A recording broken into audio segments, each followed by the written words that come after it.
So I was talking to a friend of mine yesterday. She had a question for people who say that they are voting for Trump because of the economy. And she asked me, and I couldn't answer it. So I said I would ask all of you, and you can put it out to your people who are voting for Trump because of the economy. And my friend is a professor. She's a college professor. She teaches geology, but she also teaches a lot of climate science. It's just part of geology. So she said, so help me understand how not acknowledging the reality of the climate emergency is good for the economy. She said, look at Helene. Across 6 states, she was like, these are billions and billions of dollars in these disasters. And Helene, we happen to know from Republican Speaker Mike Johnson, is going to cost about $35 billion to clean up, right? Who's going to pay for that?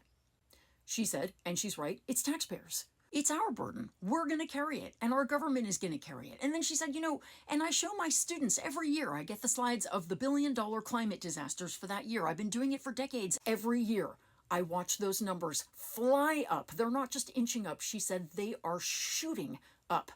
Billion-dollar disasters that our government and us are paying for.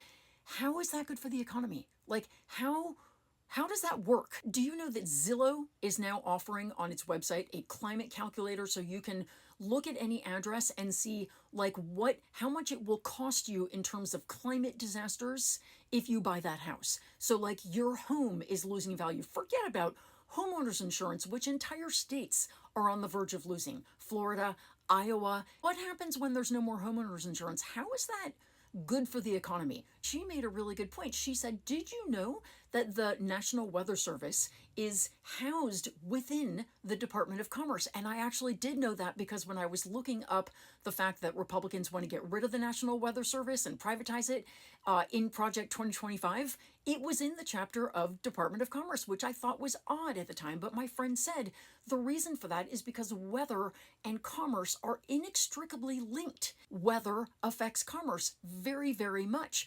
Bad weather, climate catastrophes is terrible for business. Floods, hurricanes, all that stuff, terrible for the economy. So she's just asking, and I'm asking too, just help us understand how it's good to have a climate denier who is taking money.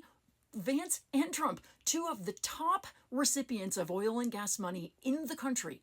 So everything that they are doing policy-wise is for them.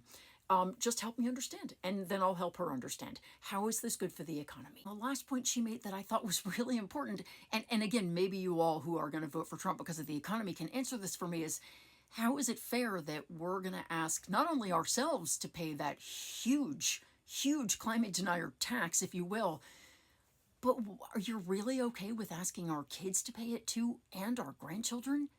Because they will be paying for Helene and every other disaster to come for decades. Just explain how that's right. I don't get it, and neither did my friend.